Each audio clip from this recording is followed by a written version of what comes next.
e software. O hardware, eu sempre costumo dizer que é aquela parte física, a parte dura, né?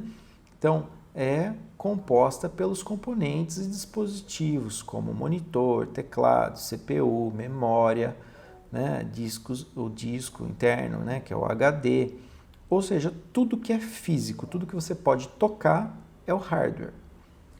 E o software é toda a parte lógica, todo os softwares que a gente fala, o sistema operacional, o Word, Excel, todos os softwares utilizados, né, o navegador de internet, tudo isso é software. Não tem nada físico. Então, é parte lógica do sistema, representada pelos programas que rodam sobre um hardware. Tá? Então, um depende do outro aí. Não tem como ter um e não ter o outro. Ok? Hardware é a parte física, software é a parte lógica. Então, como que isso vai funcionar? É a parte do processamento de dados. Eu tenho uma entrada, essa entrada seria o quê? Pois bem, vamos supor que você está lá no seu computador e você, através do seu teclado ou do seu mouse, você imputa dados no programa. Lá na tela do seu computador tem lá pedindo para você digitar o nome. Então você digita o seu nome e clica lá no botão para continuar, próximo passo. Põe o seu telefone, põe o seu endereço e vai clicando com o mouse. Não é isso que a gente faz?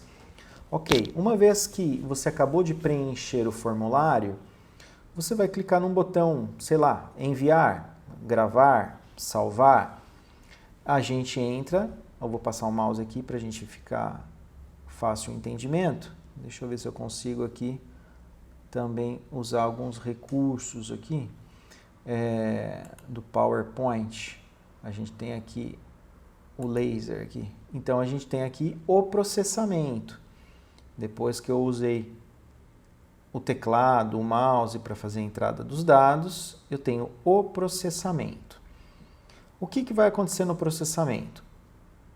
Depende. Tem sistemas desenvolvidos que vão apenas pegar essas informações, formatá-las da maneira que o sistema ali propôs e jogar para uma impressora, por exemplo. Ou então, existem sistemas que vão, no seu processamento, gravar num banco de dados e armazenar, olha aqui onde estou passando o mouse, armazenar num banco de dados, para que essa informação seja resgatada em algum outro momento e seja dada uma saída. E essa saída pode ser aonde? Somente na impressora? Não, na tela do computador pode ser uma saída. Então, nós temos a entrada, o processamento, o arquivamento, o armazenamento dessas informações e a saída, tá bom? Muito bem. E aí, nós vamos falar um pouquinho sobre o programa. Tá? Programa, a gente pode falar software, hoje em dia por causa da parte de smartphone, né, dos telefones aí, a gente fala os aplicativos, né, os apps. Tudo bem, tudo, vamos dizer que entre aspas é a mesma coisa. Tudo é um programa desenvolvido. O aplicativo, o app, é um programa também. Então, o que é um programa? É um conjunto de instruções executadas em uma ordem conveniente que contém as tarefas ou operações necessárias para resolver um problema, usando um computador ou um equipamento similar.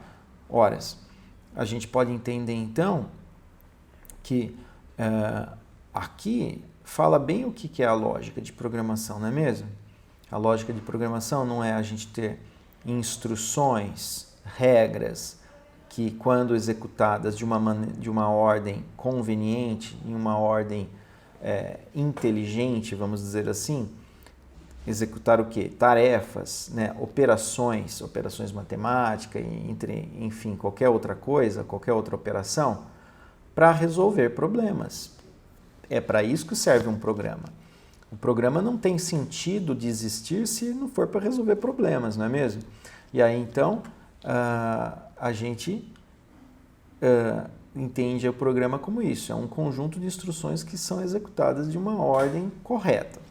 A bem da verdade que todos vocês já sabem disso, né? Mas a gente tem que passar por essas aulinhas chatas, né? Então, vocês me desculpem aí. Mas, vamos lá. Em algum momento, pode ser que a gente chegue num momento em que vocês não conhecem alguma coisa. Os programas, eles são executados aonde? Olha só. Eles são executados... Deixa eu pegar uma caneta aqui, ó. Na memória RAM do computador. Ah, mas não fica no HD? Tá, o que é o HD? O que é a memória, né? Então, o HD é uma parte do hardware do computador onde a gente guarda a informação por um longo período de tempo, né? A gente chama de disco rígido. O HD hard disk, ele fica com a informação lá dentro por um longo período de tempo. A memória RAM é tudo o que está acontecendo agora, é a memória de curto prazo, né? Fazendo uma comparação aí ao ser humano, vamos dizer assim, né? Quando é reiniciado o computador, essa memória de curto prazo ela vai embora. Tudo que está na memória RAM vai sumir.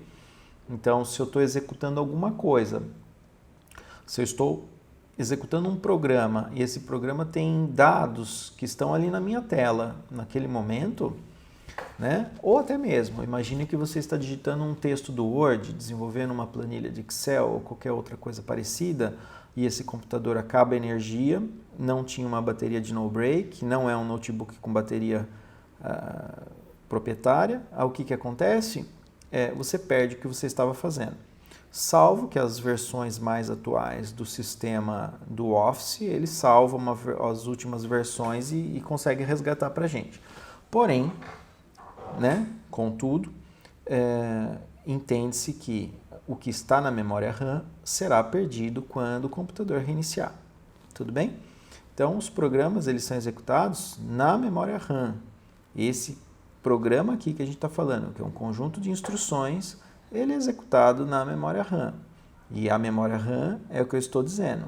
É uma memória de acesso de somente leitura, né? E essa memória, ela vai ser perdida.